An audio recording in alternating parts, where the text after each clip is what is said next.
All right, y'all, let's go ahead and get into this movie right here. Serenity, man. Some people like saying, first of all, they talked about the McConaughey out there. Matthew McConaughey's back, and everything he touches just turning to gold until he actually made that movie called Gold.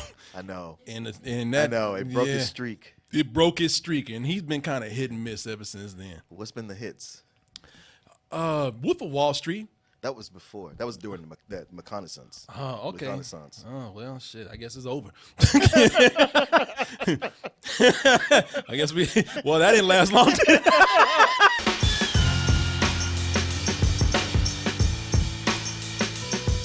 I got a feeling today is the day. Today is the day. I can feel him this time. Talking about how you got your own style, man. Shit, I don't know, man. I'm thinking about getting them gold shoes and putting up in dtmerch.com. One shoe says D, the other says T.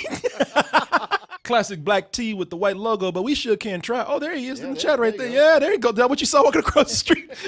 We would never get close to that style, but we got the hoodies, we got the jerseys, we got the backpacks, the baby tees for the little crumbs coming up in your life, the phone covers and more. And remember that we do get by with your support, so please subscribe over at doubletoasted.com. Keep these shows going. If not for yourself, then do it for all of the toasties out there, all the people that are deprived of that toasty goodness. You can help spread joy around the world. This movie just came out of nowhere. I know. I didn't even know this existed, but I'm glad it does. I was not going to go because, first of all, this has Matthew McConaughey and Anne Hathaway in it, and even the posters are boring.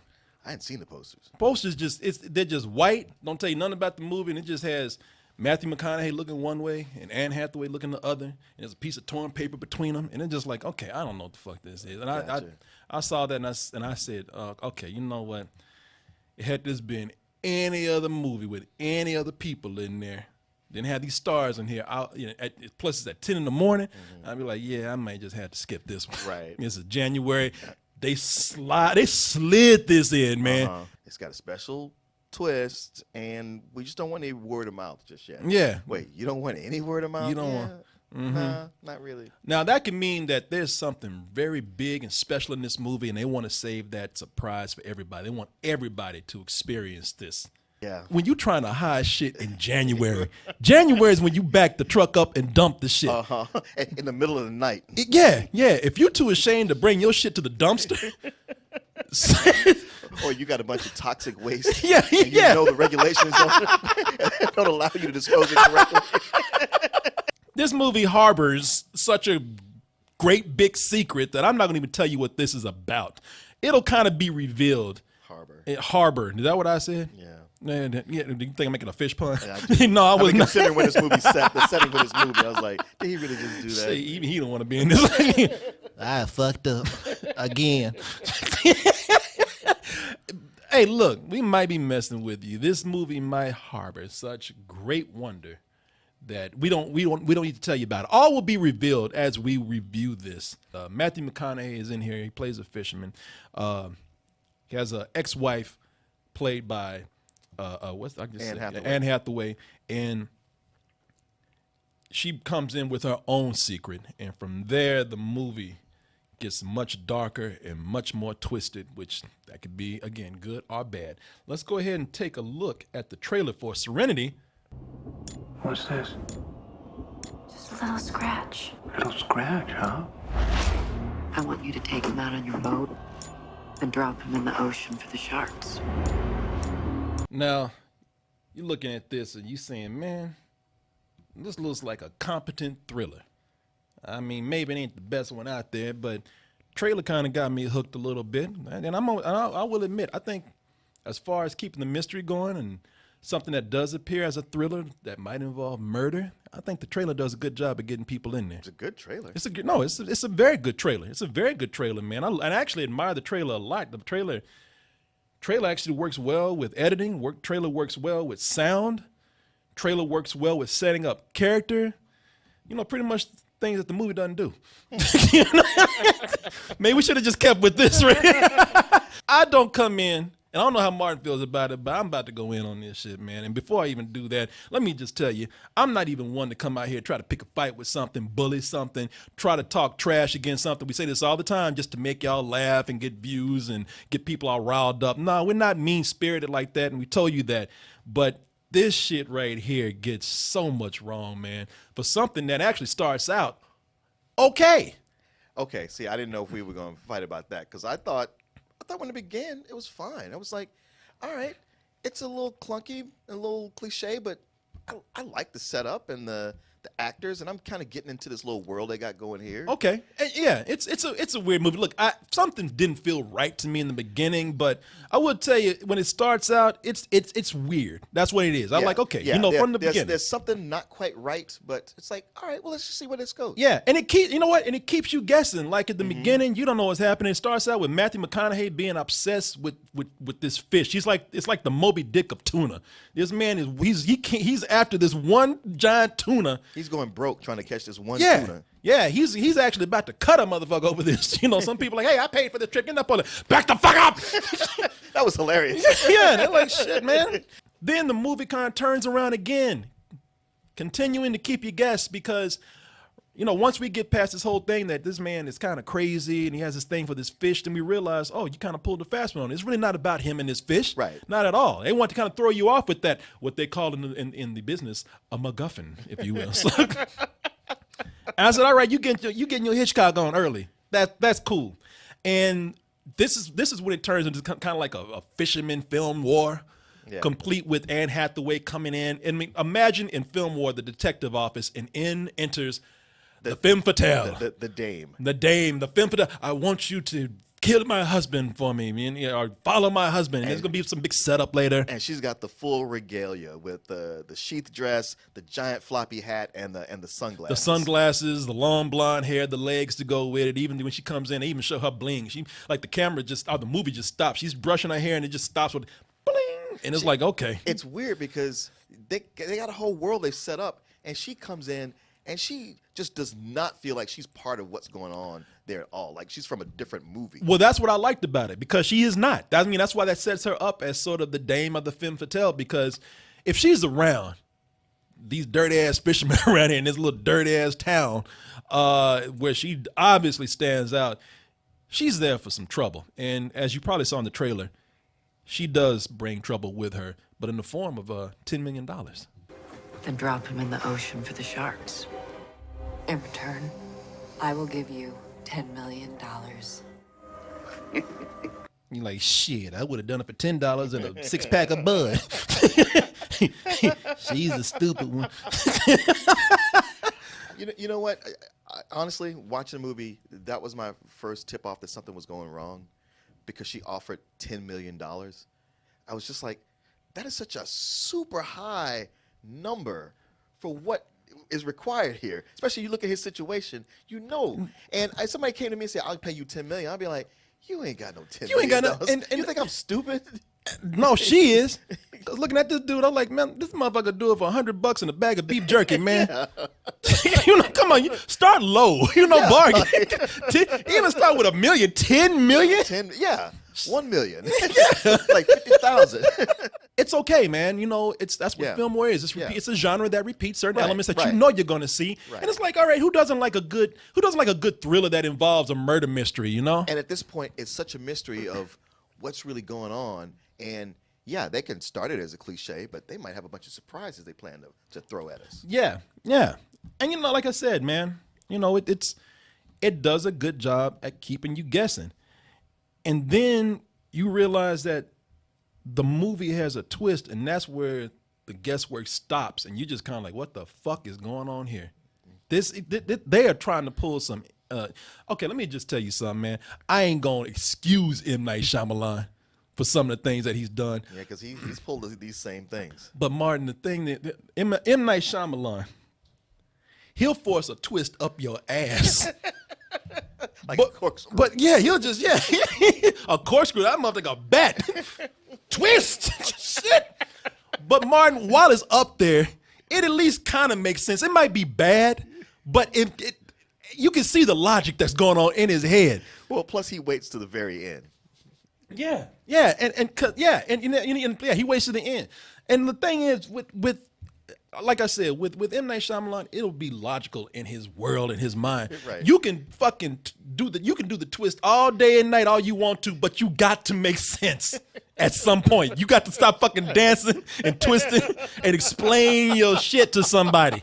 A movie with a good twist, it will make you'll spend the whole time going like, huh? And then when it's finally revealed, you'll be like, oh, this movie kind of starts out strong. You're like, oh, and then you're like, the fuck? Huh? What? I would only correct you in as much as what I think the most egregious thing this movie does is that, yes, it finally reveals what the twist is, because there's that point when it starts off intriguing, and then it's like, there's a twist, and you're like, I just gotta see how this comes together, and they drop the twist on you, and yes, there is that. All this to that? Yes. This has nothing to do with that. But the biggest sin they commit is that they don't drop the twist at the end. It's just a little bit past the middle. And then after they already told you what the twist is, it just keeps going and going. You're like, listen, you guys, you're done. You peaked already. Oh yeah. Don't keep this going now. Oh, Martin. But boy, y'all don't hear us, man. I ain't telling you to watch this, but you just don't know. It's always entertaining. I can't say I was all that bored, although there was a point where I was just like, all right, guys, it's been an hour and a half. We need to wrap this up. And I checked my watch. It had barely been an hour. I was like, oops. It's entertaining in none of the ways they want it to be. But I was like, for a lot of it, I was like, man, this ain't nothing we might not catch on a lesser episode of Black Mirror. But Black Mirror knows how and when to go like, all right, well, that's enough of that. No, you will never catch this on Black Mirror. Well, Black Mirror, they've had some weak episodes. They ain't had any shitty episodes. This is if this is on Black Mirror, that's the day Black Mirror is getting canceled. That's the day that mirror is getting shattered. That's the day people say, wow, maybe that's the day it's on the decline and the shit needs to go. This is insane. This is crazy. This reminds me of, this is like Book of Henry to me. Book of Henry is a crazy movie in itself. This movie is like Book of Henry, except it's written by a crazier person. I mean, y'all got to hear you have to hear look, stick around if you want to, because I'm going to spoil it for you, but I ain't going to do it in the middle of the review. If you want to hear it, I'll tell you why, because it'll all come together in a bad twist. A bad twist will, a bad twist is predictable. It's obvious. It's over moralizing. It's one with this heavy-handed message, or it's one that does all these things and then just stops the end of the movie to put down the ta-da, or it's just downright goofy. One of the worst twists I've ever seen that is goofy is that Planet of the Apes, where they tried to have their own version, where they went back and Mark Wahlberg walks up to Monkenham Lincoln up here. They were trying to do their own version of the Statue of Liberty. That is an example of a forced, goofy, and heavy-handed twist. A good twist, and I'm talking about like some of the best. Now, there have been some that have actually just saved the reveal until the end. Sure.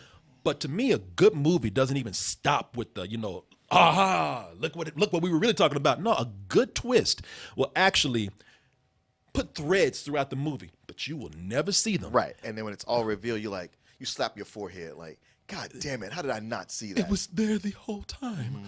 But not only will you go back and see all those things that you didn't notice, but you put them together. And a good movie will not just stop right there. A good movie with a twist will keep going and kind of interweave it with its own story. Yeah. That's why, to me, Fight Club is one of the best twists out there. Twist, yeah. Because they revealed it, and then they kept going with the story, and the story was fascinating. It was more fascinating after that. The reason why I bring that up is because while we're talking about this movie brings up its twist in the middle, I thought, okay, you know what? I admire you for doing that.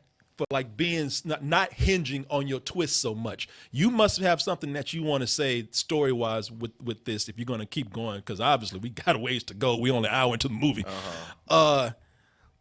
It would be okay if it wasn't so stupid. You know, I mean, it's because what they did is, I mean, you talk about revealing something too soon and shooting yourself in the foot, or you know, you wouldn't even shoot yourself in the foot with a gun. You shot yourself in the foot with a cannon. I was gonna say a spear gun, but yeah, okay. No, because a spear gun, even with a spear gun, it's like, oh, I got a wound, I can fix this. No, with a cannon, you just blew your whole body off. The big reveal in the middle of the movie, if it made sense, that might be admirable. But it's it tears everything apart. The movie does not make sense after they show it, man. They do all this thing, develop these characters, develop this world that feels like it's inhabited by these characters. And that twist just comes in, just turns all that shit down. Fuck this. Fuck all this. Fuck your house. You know, I don't give a fuck. You know, no, stop. No, hell no. To burn this shit down. And they go deep into this development too. You know what I'm saying? Oh no, of course they do. And I guess what it is when I say Black Mirror, because they had this idea that they've shown you something that they revealed a twist that's blown you away, and you're sitting there going, "Whoa! So what is this? What is?" But through Black Mirror, we've seen these kind of things already, so it's not shocking. Oh, it's I like, know. okay, well, you decided to go this way with it. Let's see what you do now. Oh no, don't do that. Can we just end it? No, you're gonna keep going. And it's All a right. movie that thinks that they're being so clever with it when they're setting it up. That's why they put it in the middle, because it's almost like they can't wait. Oh shit, I gotta do, because the movie's like, oh, I'm about to blow your mind. Wait, let's wait to the end. I can't wait. Yeah. Ooh, you about to see some shit. People that are inhabiting this world, all of that is supposed to be a red herring itself. Right. You know, but it actually raises more questions, and it leads to just nonsense. Let me give you let me give you an example right here. Like Matthew McConaughey, he has such character development, different layers to himself, that in this world he's even got side hustles going on. Like when he can't catch no fish and gets fired from these jobs, he just becomes straight up a hoe. You're no more than a hooker. Hooker who can't afford hooks. You can put it any way you want to, but you still a hoe. You know? You can say, yeah, well, whatever. Get the fuck out. You know, I feel bad for Diane Lane too, because I mean, I looked at her. They showed her body, and it's hers. Ain't no body double. Right. And you know, and you could say she's in the shadows or whatever, but she looks gorgeous in this movie, man. She's beautiful. Yeah. Only thing I can say about it is that the movie, again, when the reveal is there, when the twist happens, you realize she had nothing to do with this movie at all. Like seriously, her character her character is meaningless. And the funny thing is, like, she even goes deeper. Like, her cat has a subplot. I know. That goes nowhere.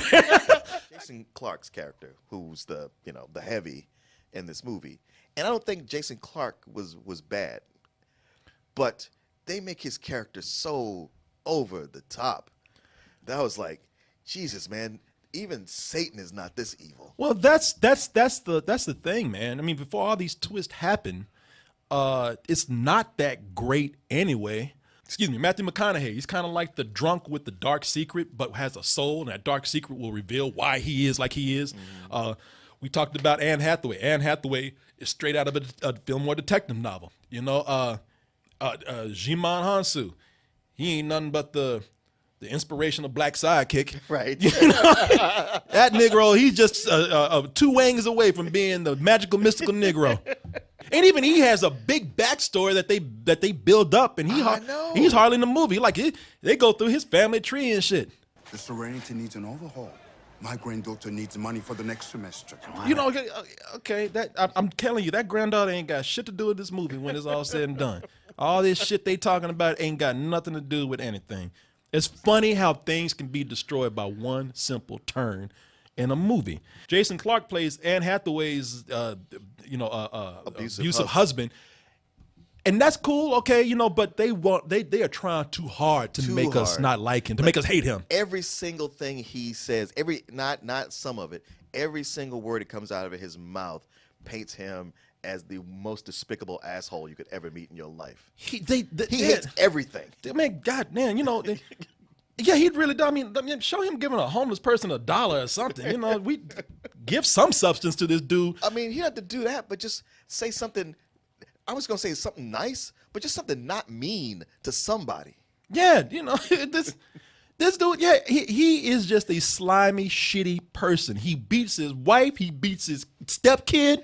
He flaunts his money. Flaunts his money. He rolls over everybody. He's carrying a gun. You know, asshole. My wife, my beautiful wife. Every man has his price. Tomorrow at 7 a.m. I'm going to be here. So should you. He grabs ass. You know, shows a gun and slaps her ass. I'm sure he kicked a pup in that water on his way up. I mean, like, again, for giving these people so many layers of exposition, they're not layered characters. Yeah. They're very flat, you know, they're very flat types. Yeah, it's everything is competent about the technical side of the filmmaking. A lot of the filming itself and the cinematography was good. No, I mean, listen, no, we're talking about the editing. I was making fun of the editing. The editing in here is actually pretty good. I mean, they got a good pace for the film. But and I would say the cinematography is helped mainly by going in and filming and I guess what was the Bahamas maybe where they were filming. Or I mean that place they are, Plymouth, is made up. Okay, yeah, no, I know the place is made up. I would just think, you know, they're on location, some like island somewhere, some island with a lot of, you know, native black people just walking in the background. So, you know, they got it cheap after the fire festival. Yeah. On paper, it's a hell no. People looking at this on paper. Like I said, once I tell you this twist on paper, it's like, no, I'm not doing this. I have a theory of what happened here. I got my own twist with this. Somebody told Matthew McConaughey they were shooting on an island somewhere where they could hang out for a couple of weeks and drink rum and eat food and smoke weed and all that kind of stuff. And Matthew McConaughey was like, hell yeah. And once he was on board, everybody else like, oh, Matthew McConaughey, I'm in. You read the script? I don't need to read that crazy thing. That part I totally believe, because that happens all the time where people are like, how could this actor read this script and take that? That's not how that works. They find out who has signed on to it, and they go, ooh, I've always wanted to work with that person. Plus, if they're in it, that means it's going to get funding, I'm going to get paid, and it might be a big hit. Now, as far as the script goes, you could take what they've done here. I can see somebody taking it and describing it in a way that sounds like, you know what, the right directors, this could be cool. It actually could be groundbreaking. They're doing something. It's high concept, and sometimes those gambles pay off big. So, and yeah, I get an island vacation, and I know the guy. All right, let's go for it. There's been a lot of movies that like this that have done these kind of things, these high concept films with the weird, almost fantastical twist in it, and it's a hard sell. It's not to say that it won't ever, but I don't see. It's not that I don't think high concept can't work and doing something different and experimental can't work. It's just I just think that this is bad. It's just not a good story where it goes. It is ludicrous where this goes. There's a mysterious guy who keeps running up and running up and running up, and then you start to learn like, okay, this really is sort of the fantasy part of the movie. And that's where it really feels like, okay, this thing is tugging in two different stories now, and it's not working with each other. This movie, as you said, I've never seen a movie set itself up and showed you the failure that it was going to be in the slow motion that it goes. For me, it is the slowest train wreck that you will ever witness. The time they show you in the middle of the movie where it's going, you actually say to yourself, okay, it better not be what I think it is. It better not be doing what I just saw. Oh, you are doing this. All right. Yeah. Okay. Yeah. You go on there, man. Let's see what happens. Maybe you have a point. You know, and by the time it's done, it's like, no, you didn't have shit to say. In fact, this was just downright insane. This is, you know, and I don't hate the movie. Technically on the side, you know, it's like I said, it's all right, and it has a good setup. I wish they could have followed through with something that was worthwhile, but it's bullshit, man. It's a straight up bullshit, but it's like some of the most amazing bullshit that I've ever seen. I applaud it for trying to do something different. It didn't, you know, it failed spectacularly, but there's something in that spectacular failure where it's one of those movies where you go, yeah, that was bad. That really tripped over its own dick. But I'm glad I saw it. Yes. Even though it was painful, because it's like, you know, you kind of started out with something good, and there was some talent going into this, and all the actors showed up to do their job. It's not like anybody's half-assing it. just the writer. It really does come down to the writer, man. Everybody was trying to do what they the best they could. The director and all the photography and everything. It's like, this movie looks good. The actors are delivering. It's just what we're doing here, and it's somebody who believed too much in their twist. I really liked McConaughey in this. Of course, there's that third act where most of his dialogue is look at the sky going, ah! I was like, and I felt bad for him. I was like, don't do this to him. This man has won an Academy Award for Best Actor. He deserves better. This man has his own Renaissance. Yeah. He has his own Renaissance festival. So I don't disagree with anything you have said. I give it a low rental. Okay, you can have that. I don't give this shit for trying. Hell, some Nazi said I tried to stop the Holocaust. It still happened, didn't it? It's just too dumb. I cannot be forgiven of this. It's too fucking dumb. Dumb. I mean, let me tell y'all what this twist is. Man, but I don't want to hear. They need to go see Martin, it themselves. Martin, if you were like me and hated this shit, you'd be like, yeah, get that motherfucker, yeah. Here we go. It is stupid. Here we go. And so, in the middle of all this film noir mystery and thriller stuff that's going on, they start flashing back to this kid on a computer. And and at first you think, okay, that's the kid that, because they talk about how Anne Hathaway being married to Jason Clarke, how Anne Hathaway and Matthew McConaughey, they had a son. Of course, when they divorced, she took the kid and married this dickhead right here. And so since he's beating her, he's like, well, shit, I might as well beat your little ass too. Yeah, and my nerdy stepson. Yeah, he's up because he's on a computer. He's on a computer, time. and every time he's on a computer, you see him either typing code or he's playing this fishing game. And the fishing game ain't nothing but a fucking beach and hand holding a pole the whole time. Now, as the movie goes on, oh yeah, Matthew McConaughey starts hearing voices while he's in the middle of this murder mystery, and you start thinking, oh shit, okay, now this is getting odd. He's got some telepathic link to his son. Turns out that it's not that he's got a telepathic link with his son. Turns out the fool is dead. And this whole island is a virtual reality, or a virtual world created by this kid genius. It's like a cross between a fishing game and Tron. You know, it's a video. You've been watching a video game all this time. You've been watching a video game. All those side characters who walk up and give exposition, they're non-player characters. All this stuff that all these people. Now, this is what gets me. So this kid is a genius. They say that he creates he creates his own world. He don't create like a fantasy world or an apocalypse or some shit like you see in Ready Player One. No, he creates an island where people just like fuck, drink, and fish. You know what I mean?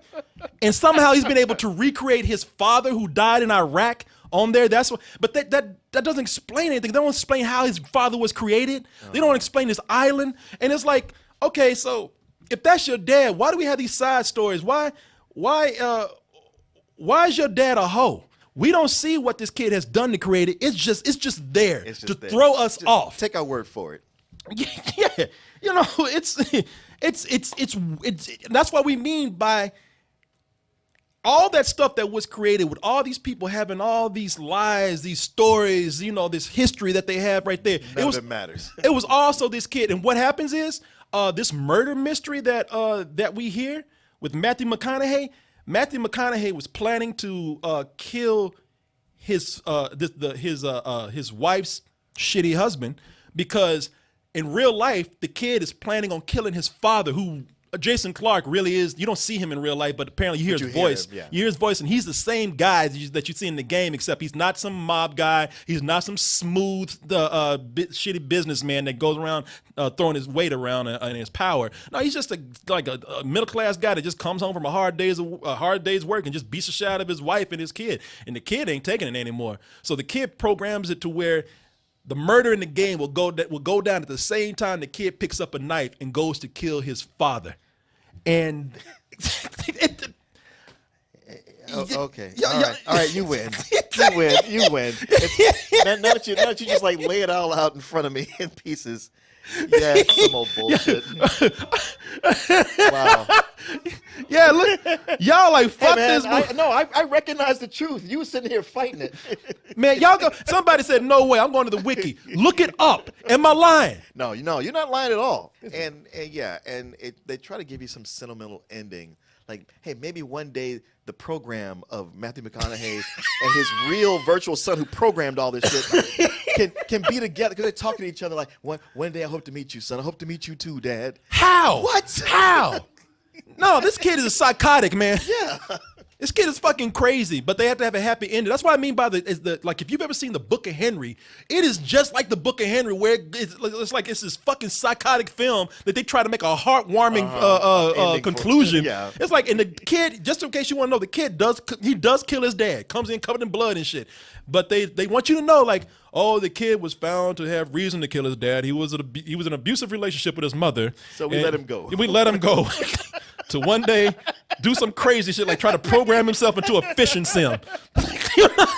Crazy, man, but that's why I love this. I do. I love this movie, but I ain't gonna give it a pass just because it's insane. No, it's some bullshit. It's wondrous bullshit, but it's some bullshit. I mean, look, if you're gonna be some old bullshit, do it like this. No, really, entertain. You are so right about that, sir. Entertainers like this. I love it. I love it. Y'all look this up, man. Y'all look it up. You think we're bullshitting?